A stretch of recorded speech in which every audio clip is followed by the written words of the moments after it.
আর লাগিয়ে দিতে যেও না, মিলিয়ে দাও, শান্তি সমঝোতা করে দাও, কারণ তোমরা সবাই হলে দিনী ভাই। আমরা কি দিনী ভাই? মিলিয়ে দিবেন। আমার পেকুয়ার ভাইরা, দুইজন ঝগড়া লাগলে মিলিয়ে দিলে যে কত সওয়াব, এটা আমরা অনেকে জানি না। দুইজন ঝগড়া লাগছে, আচ্ছা আপনাদের কোথাও এলাকায় আগুন লাগলে আপনারা কি ঢালেন? পানি। অনেকে ওই জায়গায় তেল ঢালে। এরকম ডাকাইতে আছে না নাই? আগুন নিভানোর জন্য ঢালতে হবে কি? একদল এখানে কি ঢালে?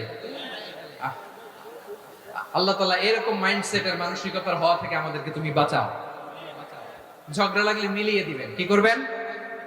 3 জায়গায় প্রয়োজনে মিথ্যা বলা যায়। কয় জায়গায় মিথ্যা বলতে? তাওরিয়া, মানে কথা একটু ঘুরিয়ে বলবেন। 1 নাম্বার, আপনার ওয়াইফকে খুশি করার জন্য। সে একটু এরকম না বলে একটু কৌশল করে বললে খুশি হবে, ওটা বলা যায়। 2 নাম্বার,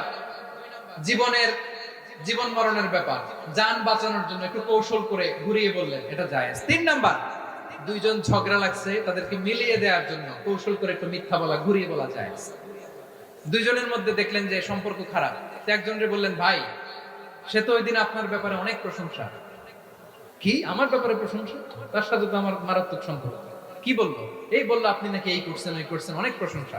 লোকটার মন খুশি হয়ে যাবে তার ব্যাপারে, ঠিক কিনা? আবার তার সাথে যার ঝগড়া, ওরে যে বলবেন, ভাই ওই দিন তো সে আপনার অনেক অ্যাপ্রিসিয়েশন করলো, অনেক। সে তো অবাক, কি বলে কি আমার? এই যে দুইজনের ব্যাপারে দুইজনের একটু ভালো ভালো কথা বলে দিচ্ছেন, একদিন দেখবেন রাস্তা দিয়ে হাঁটার সময় একে অপরকে সালাম দিয়ে ফেলছে, সালাম দিয়ে বুকে জড়ায় ধরছে, আছে না নাই? আবার মিলমিশ হয়ে গেছে। কিন্তু আমাদের স্বভাব হইলো, দুই প্রতিবেশী যদি একসাথে বসে একসাথে হাঁটে, দূর থেকে দেখলে আমাদের জ্বলে, আছে না নাই? ঘটনা কি? এই দুইটার মধ্যে এত মিল কে? এই দুইটার মধ্যে গিরিঙ্গি লাগানো যায় কিভাবে? হ্যাঁ, এই বন্ধুত্ব, ফ্রেন্ডশিপ নষ্ট করা যায় কিভাবে? এরকম মানসিকতা সবার না, আমাদের অনেকের মধ্যে আছে না নাই? আল্লাহর কাছে তওবা করেন, এই মানসিকতার যেন আমরা না হই, আমরা মিলিয়ে দিব।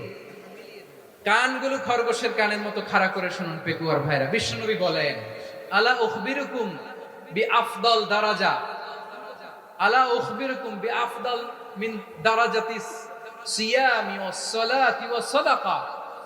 হে আমার উম্মতেরা, নামাজ, রোজা, দান, দেখেন নামাজ, রোজা, দানের চেয়েও বড় কোন শ্রেষ্ঠ ইবাদতের কথা আমি কি তোমাদের বলবো না?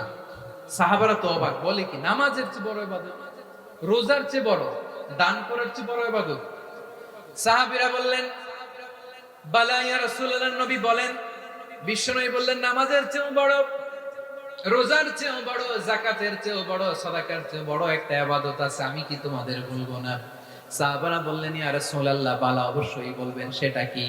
বিশ্বনবী বললেন, ইসলাহু যাতিল বাইন। দুইজন যখন ঝগড়া লেগেছে, তোমার দুই ভাই যখন ঝগড়া লেগেছে, এই দুইজনের মধ্যে বিরোধ মিটিয়ে মীমাংসা করে দেয়া হচ্ছে সবচাইতে সেরা কাজ। দুইজন ঝগড়া লাগছে, ইসলাহু যাতিল বাইন, দুইজনের মধ্যে মিলিয়ে দেয়া, এটা নামাজ, রোজা, সাদাকার চেয়ে বেশি সওয়াব। সুবহানাল্লাহ। এত আস্তে, হ্যাঁ? ওয়াত্তাকুল্লাহ ওয়া আসলিহু যাতা বাইনিকুম, সূরা আনফাল।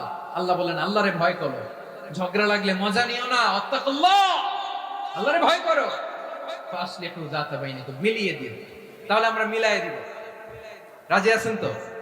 তাহলে আমরা এক উম্মাহ, এক উৎস থেকে এসেছি, এক দেহ, এক প্রাণ। আমাদের সম্পর্ক বড় মজবুত, সীসাঢালা প্রাচীরের মতো, কেউ টলাতে পারে না, কেউ ভাঙতে পারে না, ঠিক কিনা?